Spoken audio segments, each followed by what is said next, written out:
Hello there, class. One thing I haven't been able to do so well now that we're not on Zoom anymore is do a demo for you. It's pretty tight in our classroom to do that, and only so many people can stand behind you. So I wanted to do a little video of this tulip that we did last week so that you could see what I'm doing and kind of break it down.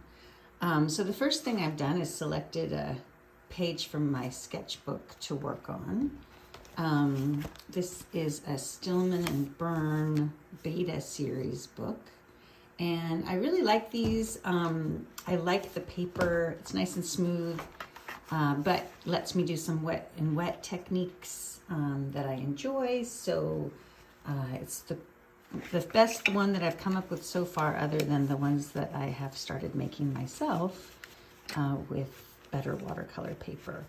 So the first thing I'm doing here is I'm cleaning out the warm tray of my my sketch pad here, or my palette, because there was red in there, and that's fine, but I want to capture this beautiful orange color because I'm just kind of a sucker for orange. And so I'm going to clean that out. Now the green is fine because I can use a variety of greens, so that'll work just fine. So I have a cool pot of water, a warm pot of water so that I don't have to change my water so often. I have a paper towel. I also have this sponge, which I sometimes use to get the water off of my brush. That is just another conservation technique. And then I have my spritz bottle and, some brushes around. So first I'm going to go ahead and spritz my colors. And then while those are activating, I'm not going to paint with them right away because they do need a minute to activate. The other thing I have is a piece of paper to test my colors. So I'm just going to leave that right there. And so now I'm going to take a pencil and I'm going to lightly draw this tulip.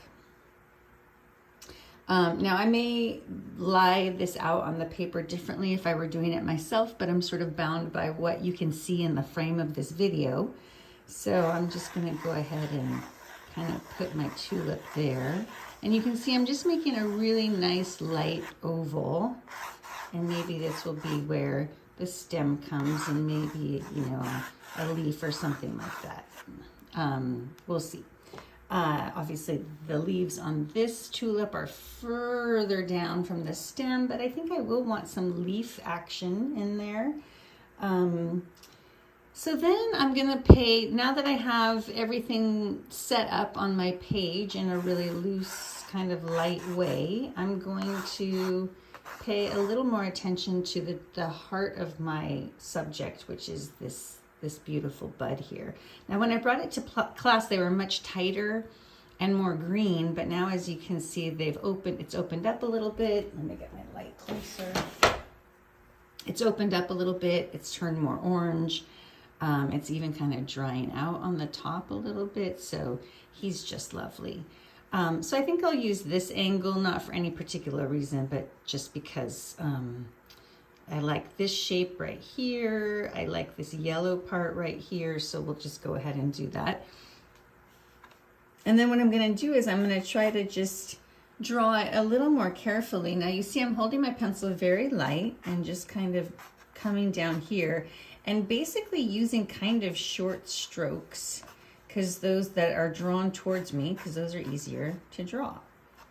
And because this is pencil, all of this can be erased afterwards if I wish, or I can paint over it as I wish.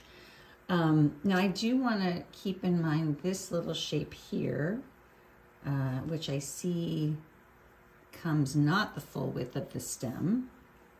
So let's just kind of do a little teardroppy shape like that.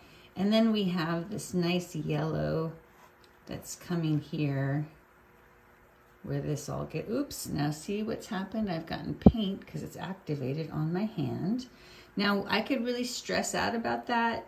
Oh my gosh, I've gotten paint on. It's a sketch pad. People, relax, relax. We're having fun. It's gonna be okay. Just let that go. Doesn't matter. Okay. And then I have kind of some stuff going on back here. There's a little bud. We have some buds. That's a little more chaotic and is a little confusing to my eye. If I'm drawing something and it's confusing to my eye, then I squint at it and see if I can get a better sense of what those shapes are. So that might help. Okay, and I'm probably not gonna do anything. I do wanna make sure that I have the stem I don't want it too thick. But I'm probably not gonna do anything with the leaves. I'll just paint those. I am going to get this paint off of my hand, although that looked really pretty in and of itself. And then here's what I'm going to do. I'm going to take my eraser. I have 3 different kinds of erasers. I have this vinyl one, which is good. These erase really fast. But this is the best if I'm going to do watercolor because it's very soft and doesn't destroy the paper as much. So I'm just gonna it's a kneadable eraser. If you're getting one, get the really soft kind. Some of them are hard and you can't knead them at all. The general ones I don't like. Go Prismacolor or something so that you can knead it. It's also a good stress reliever. And then I'm just gonna erase some extra lines here that I don't need.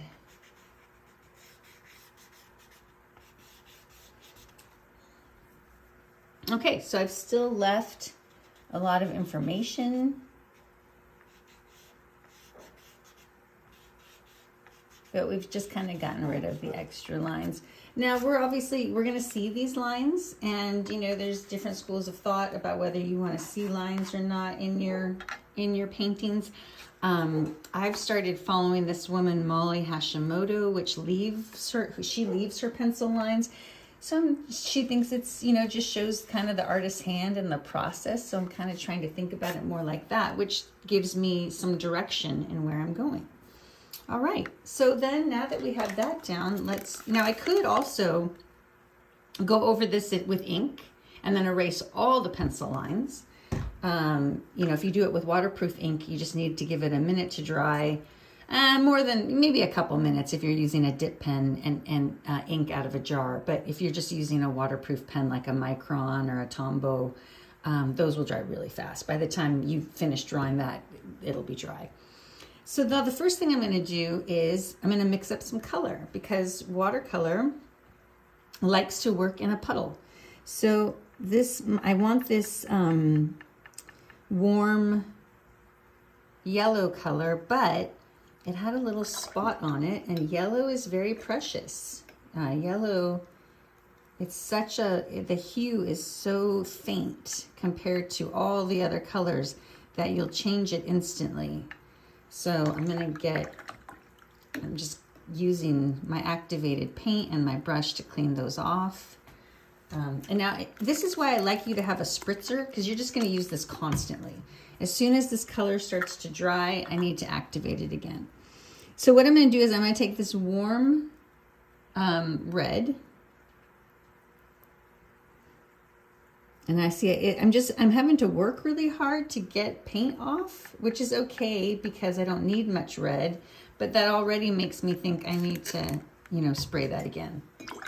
So then let's get the red off of there as much as we can. Now I'm gonna get some of this yellow, and I actually need kind of a lot of yellow because I want to make an orange. So now I want more yellow.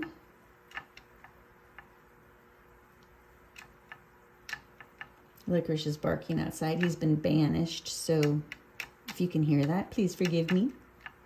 Okay, so actually I want that to be, it's pretty yellow, so I'll just kind of come up here and add a little more of the red.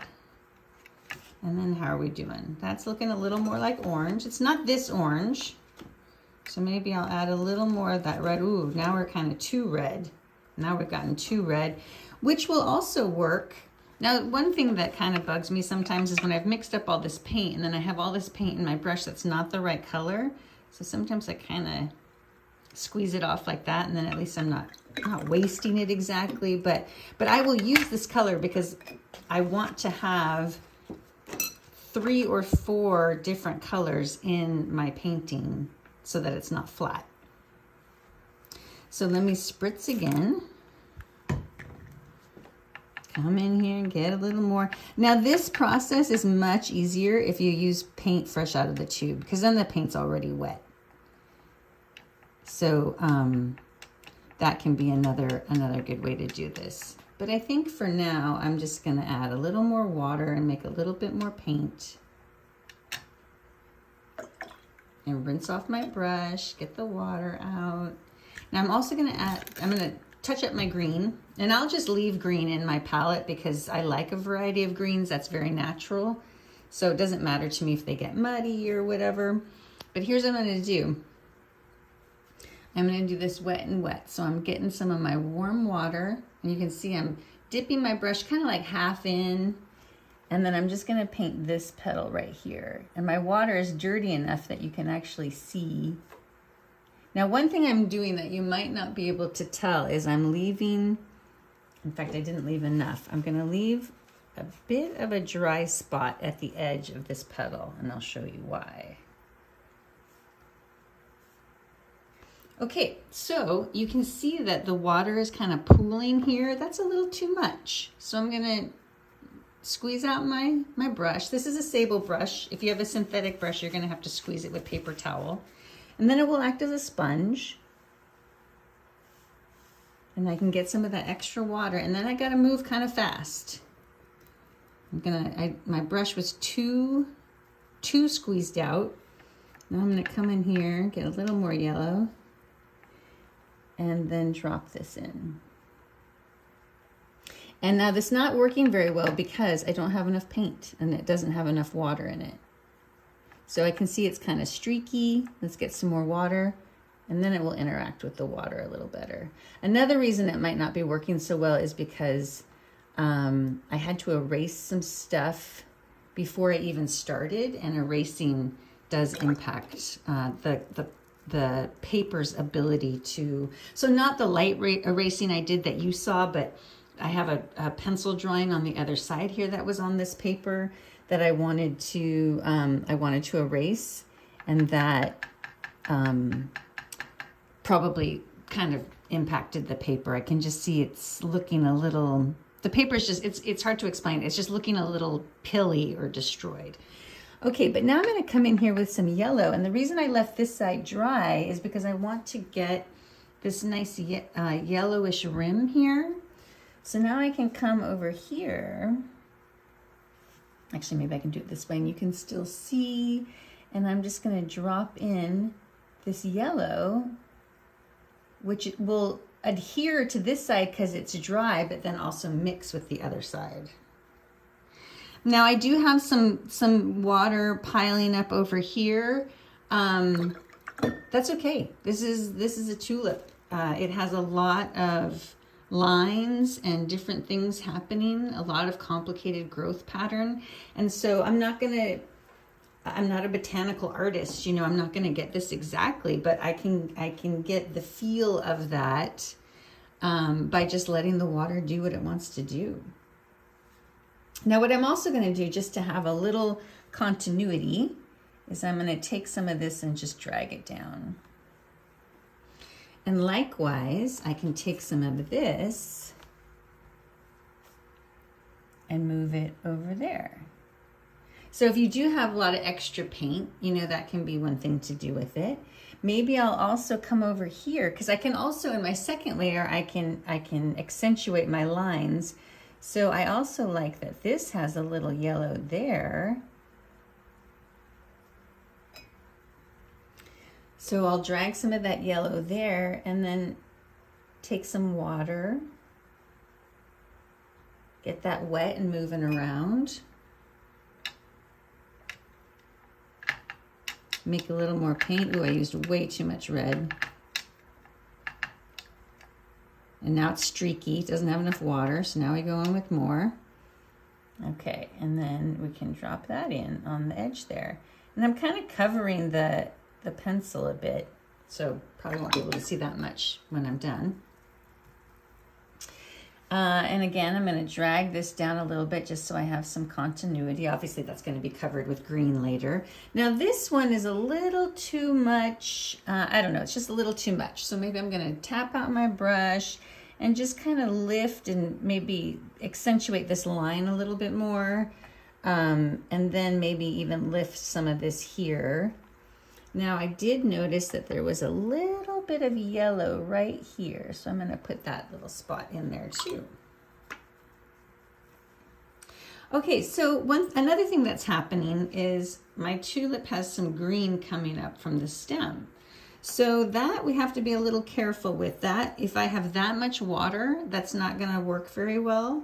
But if I have over here where it's a little drier, you can see that the color is not making this bowl or this puddle. It's kind of sinking into the paper.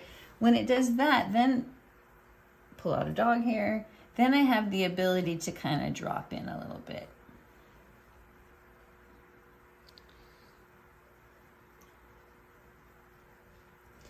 And then on this one, you see that now I've lost all of my yellow on the inside. And so here's another thing I kind of like to do sometimes. I'm going rogue here, but you know, sometimes if I just have all this paint puddling up, I just like to kind of make it wet and then just run it out. And I can even kind of run it into these leaves a little bit. And that just, do you see, I'm tilting it so it's moving, and then I can even move it that way. And that will all be under the green, but just gives me a little consistency. And kind of the same here. Maybe we'll just pull some of this out into this leaf shape. Now, I don't really know what I'm doing here. I'm just kind of playing around, but I just had a lot of extra paint. And so it just seemed like kind of a nice idea to move that around. And now, once I have all that water there for the leaves, I can come in here and maybe do this wet and wet.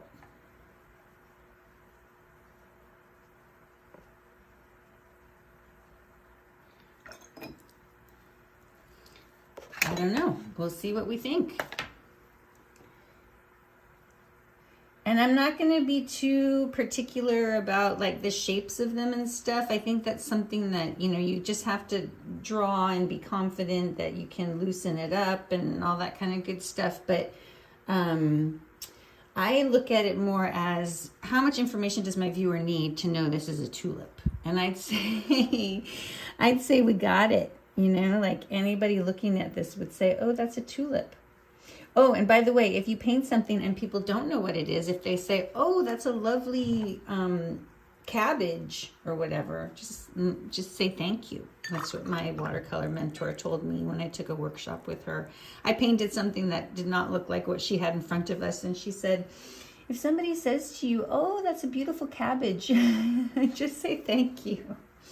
My watercolor mentor, by the way, is Jean Haynes.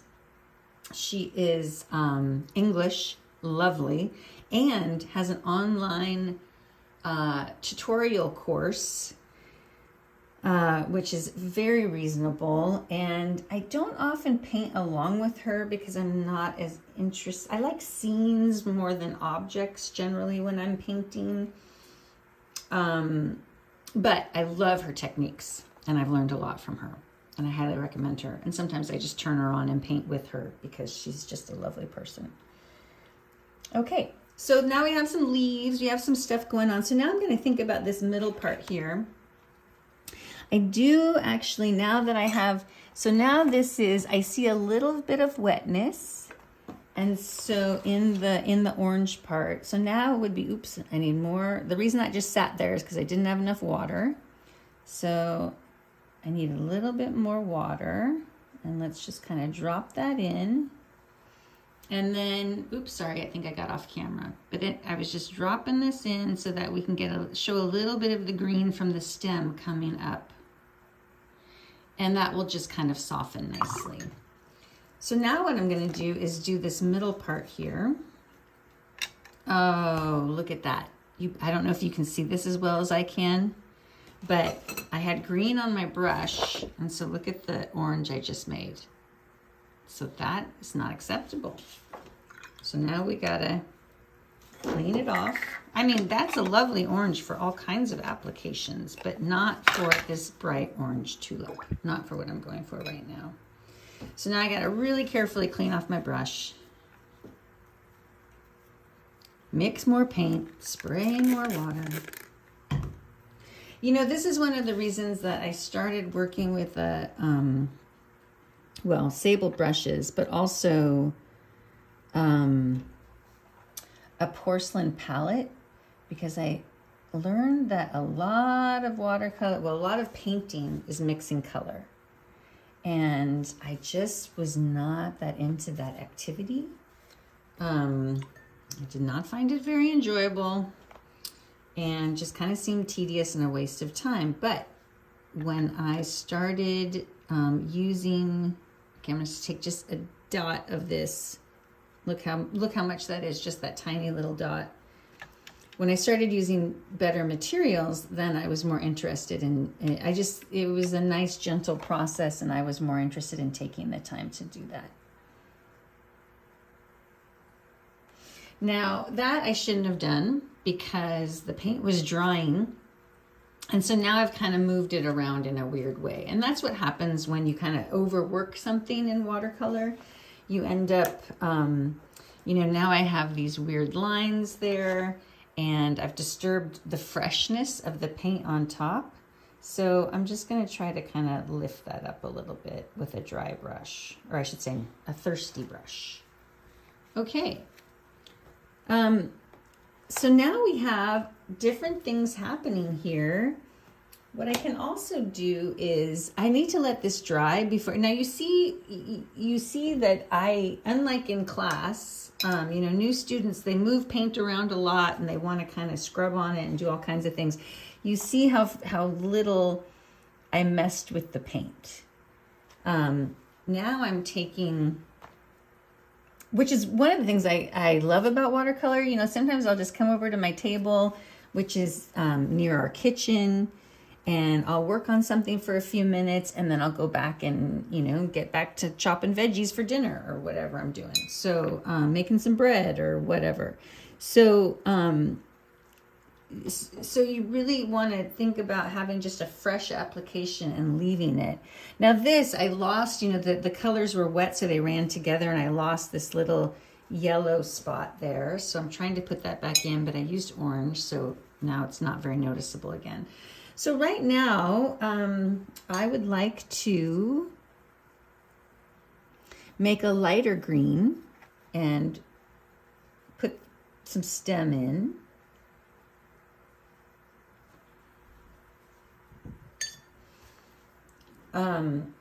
I'm probably gonna make these leaves darker, but I'll probably do that later because they're a little wet, and I don't want to impact the freshness of what I've already put down.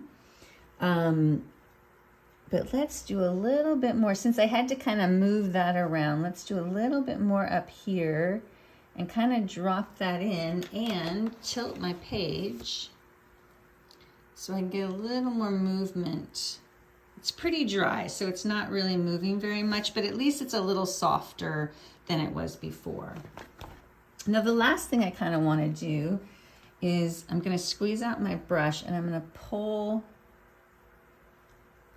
some of this green paint up here. And the reason I'm doing this, now I'm going to add a little bit more green paint. This is still a little wet, but the reason I'm doing this is one of the things that I found, I don't know, like this is just all about the artist's eye, like what do you see? But I saw this little ridge here coming from the stem. This is why it's good to paint with actual objects, because I'm not gonna capture that exactly, but I can give the impression that there's something going on under there. Now, the next thing I would need to do to this tulip is I would need to accentuate the petals and show a little contrast, because right now the only reason you can tell there's petals is because of my pencil lines. And that's not what I want to be the main focus. So I'm gonna put some color there later. But you can see that because I dragged the orange down, we just have some continuity and some I don't know, symmetry or some, whatever the word I'm looking for. We have stuff going on where it looks all consistent. Now, right now, I see a lot of kind of what I would call sort of overworking in this area. And, you know, that's partly the kind of paper you're using. This paper, if I were working on 300-pound, there's licorice. If I was working on 300-pound paper, I wouldn't be seeing that. So I may have worked that a little bit much. And that's one of the reasons why smaller subjects are better for sketchbook paper. But this is fine for now. And, you know, in the next video, I'll just add a little definition to the flower after it dries and get these leaves, you know, give them a little more pizzazz. And then that will be my tulip.